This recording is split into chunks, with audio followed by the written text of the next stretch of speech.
Se você nunca digitou uma linha de código, ou se você já programa e quer aprender a sintaxe de Python, ou ainda você quer levar a sua carreira a um próximo patamar, você provavelmente deveria assinar um curso.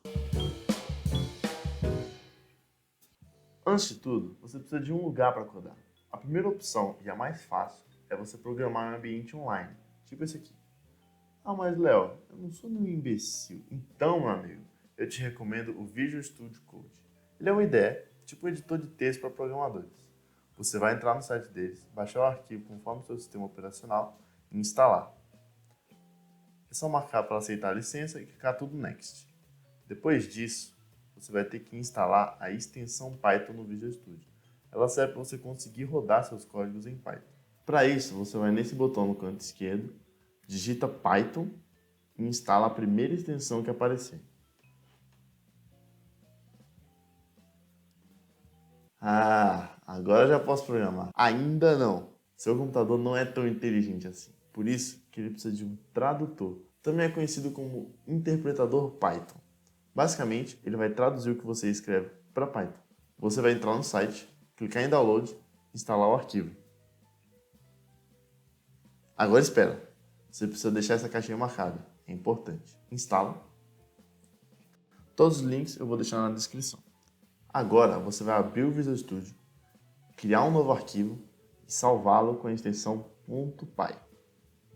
É muito importante que seu arquivo tenha a extensão .py no final do nome, senão seu computador não vai conseguir reconhecer seu código. E essa foi a parte difícil de aprender Python. Python é uma linguagem muito fácil de ler, porque ela se parece muito com o inglês. E também ela é muito boa para iniciantes, porque ela tem muitas ferramentas que ajudam a gente a programar. Então, as primeiras funções que a gente tem que aprender são as funções de entrada e saída. Basicamente, você quer dar informação ao computador e receber informação em troca. A função de saída é o print. Então, você vai escrever print, colocar parênteses, e tudo que tiver dentro do parênteses, o seu computador vai mostrar na tela quando você executar o código. Você salva o código com Ctrl S e aqui no botão superior direito, você roda o código e ele vai abrir um terminal. No terminal, ele vai mostrar exatamente o que você escreveu ali para ele printar. Agora, a função de entrada, você quer dar uma informação ao computador. Essa função é chamada input. Quando você executar o código, ele vai pedir para você dar uma informação para ele. Você pode escrever o input sozinho, ou você pode escrever o input com alguma informação dentro, até para você ter uma noção melhor de que informação o computador está pedindo para você. Você executa o código e aqui embaixo ele vai abrir um espaço para você digitar. Você pode digitar qualquer coisa. E no segundo input ele pergunta, tudo bom? E você responde. É como conversar sozinho, só que mais deprimente. Só que existe um problema aqui. A gente está dando informação ao computador e ele não está gravando isso em lugar nenhum. Ele não se lembra do que você falou. Isso é mais deprimente ainda. Para isso, existem as variáveis. Mas o que diabos são variáveis, Léo? Variáveis são como gavetas, onde você vai guardar informações. Então, para você criar uma variável, você digita um nome qualquer, põe um sinal de igual e o valor que você quer guardar dentro dessa gaveta. Aqui, ele vai guardar um 20 dentro da variável chamada nome. Então, se eu quiser printar o nome, eu posso comentar isso aqui para ele não executar essa parte. Então, se você botar uma hashtag na frente de uma linha, o computador não vai ler aquela linha e ele não vai executar. Isso se chama comentário. Eu rodo o programa e aqui embaixo ele printa o 20, que é exatamente o valor do nome. Aqui tem mais alguns exemplos de variáveis. Então você pode atribuir às variáveis valores de vários tipos. Você pode atribuir números, textos, booleanas, que são true ou false. Já já eu explico melhor. Mas existem algumas regras também para você criar o nome da variável. Então você não pode botar um número na frente da variável, nem botar um símbolo no meio da palavra, porque vai dar erro. Em Python a gente tem vários tipos, e os principais eu botei aqui embaixo. Então a gente vai ter string, que são basicamente palavras, textos, enfim. Temos int, que são os inteiros, números inteiros. Float, que são números decimais. Listas, que eu vou explicar já já, e booleanos. Que diabos é booleanos? Na programação, os booleanos se referem a dois estados. o true e o false. Então, a gente vai falar deles daqui a pouco. Então, a gente pode juntar o que a gente aprendeu para guardar a informação. Aqui eu estou criando uma variável chamada 2 e uma variável chamada 3. E estou atribuindo a elas o valor do input. Então, o que eu digitar no terminal vai ser guardado nessa variável. E depois ele vai printar a soma dessas duas variáveis. Aqui ele pede a primeira informação. Aqui ele pede a segunda informação. Só que existe um problema aqui. Quando você dá a informação para ele, pelo input, ele entende que você está dando um string. Ou seja, você está dando um texto. E quando ele junta isso no print, ele concatena os dois. Então ele não soma, ele não entende como se fossem dois números. É para isso que existe o casting. Agora eu reescrevi o código anterior com o casting. Então o que o casting faz? Ele transforma, ele muda o tipo de uma coisa. Então antes a gente estava passando um string no input. Só que com o casting ele vai tentar transformar esse string em um número inteiro. Às vezes pode dar errado. Então eu vou executar esses dois códigos para vocês verem a diferença. O primeiro input é o 2 e o 3. Ele entende como string. Então ele só concatena as duas strings. Agora o segundo caso, ele vai entender o 2 e o 3 como números. E ele vai somar esses números na hora que ele for printar. Eu vou comentar esse código aqui para a gente não precisar ficar printando de novo. Para você comentar, você aperta Ctrl 2 pontos e ele já comenta o que você selecionou. Até agora a gente tinha um problema. Toda vez que a gente quer guardar uma informação, a gente tem que criar uma variável. Só que, e se a gente quisesse guardar essas informações tudo num lugar só? É para isso que existem as listas. Então uma lista funciona mais ou menos como um armário, onde você vai guardar todas aquelas suas gavetas. Então para você declarar uma lista, é muito parecido com o processo de declarar uma variável. Só que depois do igual, do sinal de igual, você vai botar um colchetes. E dentro do colchetes você vai jogar a sua lista.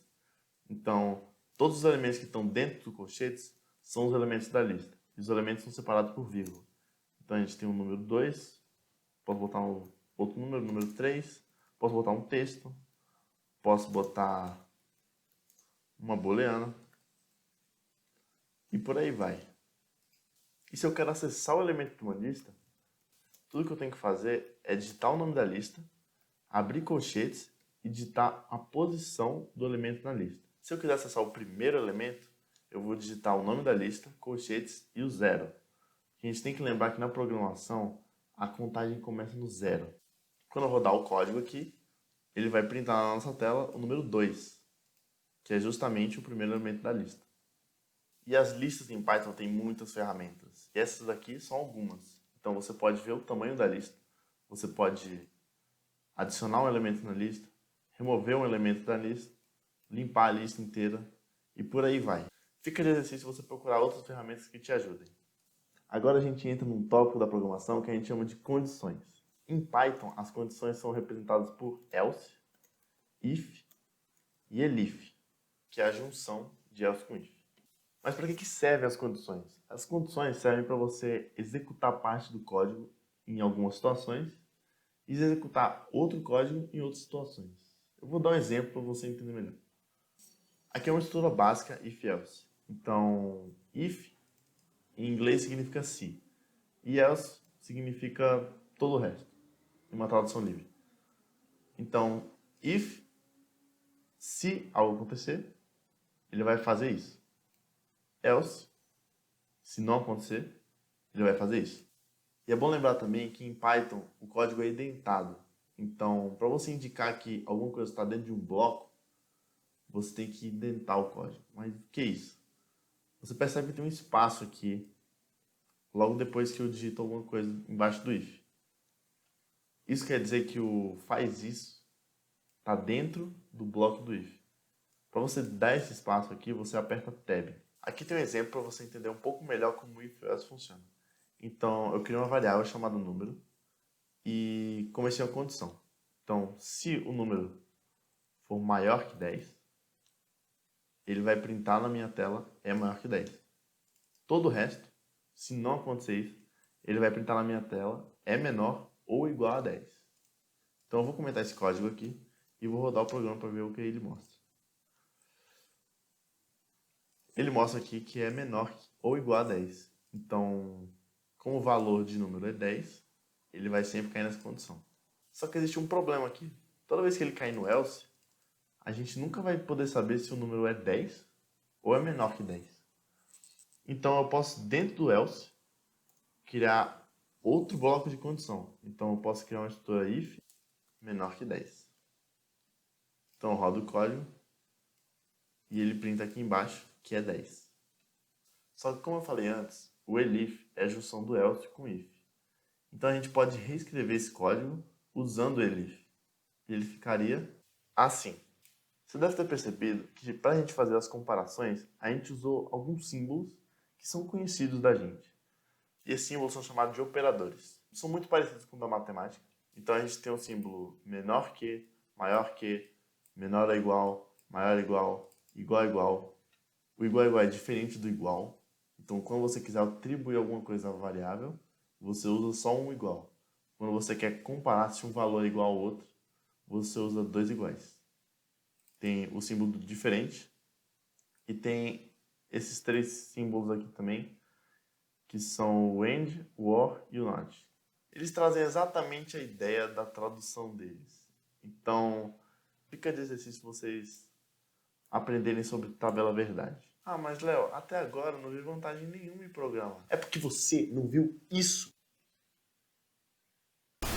Seu computador pode ser burro, mas ele é rápido. Então ele consegue executar várias operações em pouco tempo.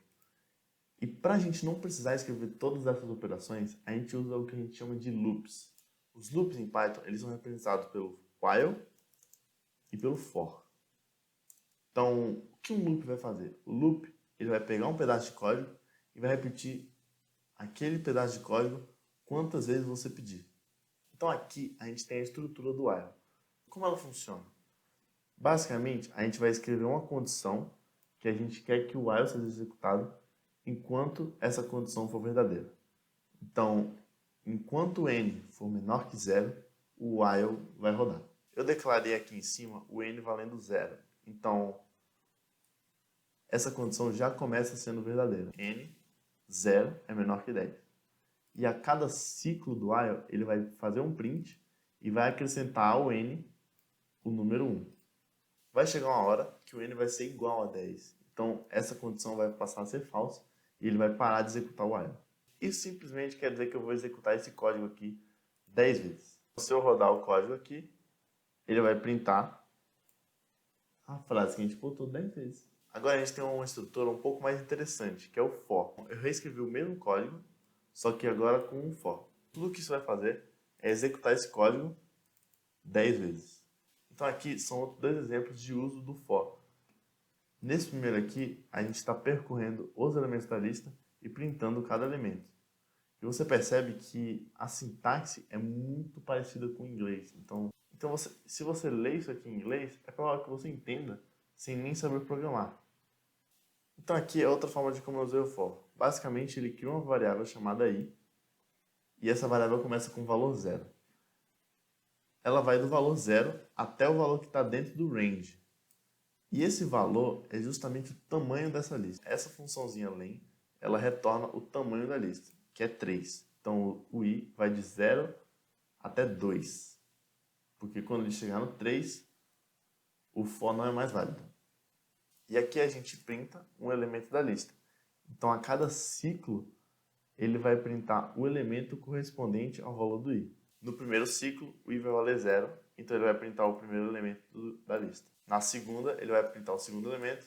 Na terceira, ele vai printar o terceiro elemento. E depois disso, ele para. Agora vem algo que a gente chama de funções. Na programação, as funções servem para a gente organizar melhor o código. Então, a gente quer pegar um pedaço de código, guardar dentro de uma função, e toda vez que a gente quiser usar aquele código, a gente não precisa colar todo o código. A gente só precisa chamar um nomezinho que todo o código vai ser executado. E a gente pode chamar quantas vezes a gente quiser. Vou dar um exemplo para ficar mais fácil. Então aqui é um exemplo simples de uma função. Você define a função com a palavra def e você cria um nome para a sua função. O nome que você quiser. E aqui dentro, identado, você vai colocar o código que você quer executar toda vez que essa função for chamada. Se eu executar o código agora, ele não vai fazer nada, porque a função não foi chamada ainda, ela só foi definida. Quando eu quiser executar o código ali dentro, a gente vai chamar o nome da função e colocar os parênteses. Agora, se eu executar o código, ele vai printar na minha tela exatamente o que a função faz. E eu posso executar isso aqui quantas vezes eu quiser. E ele vai fazer para mim. Se você é um programador iniciante, o que eu falei até agora é o suficiente para você começar a programar. A partir daqui eu vou falar sobre umas coisas mais avançadas, então eu vou passar só pela sintaxe delas, para você pelo menos saber que existe, ou se você veio de outras linguagens, você vai conseguir aplicar mais facilmente, sabendo a sintaxe. Outras estruturas para guardar coisas em Python são os dicionários e as tuplas. Nos dicionários, você vai ter uma estrutura de chave e valor. Então, para você acessar um determinado valor, você vai digitar o nome do seu dicionário e, entre colchetes, vai digitar o nome da chave. Nesse caso aqui, ele vai printar a palavra valor. E a tupla, ela é muito parecida com a lista, só que a única diferença é que você não consegue mudar depois que ela foi criada. Então, se eu quiser alterar um elemento da tupla, eu não posso fazer isso. Uma coisa que pode ser útil para organizar seu código é o lambda. Então, o lambda é uma função de uma linha. Então, ela é uma função, só que ela tem uma estrutura um pouco mais simples. Você vai escrever lambda e logo depois os parâmetros que você quer passar para essa função. E depois dos dois pontos, você vai escrever o código da sua função. Nesse caso aqui, para chamar a função, eu digito o nome dela e, entre parênteses, o valor que eu quero passar para ela.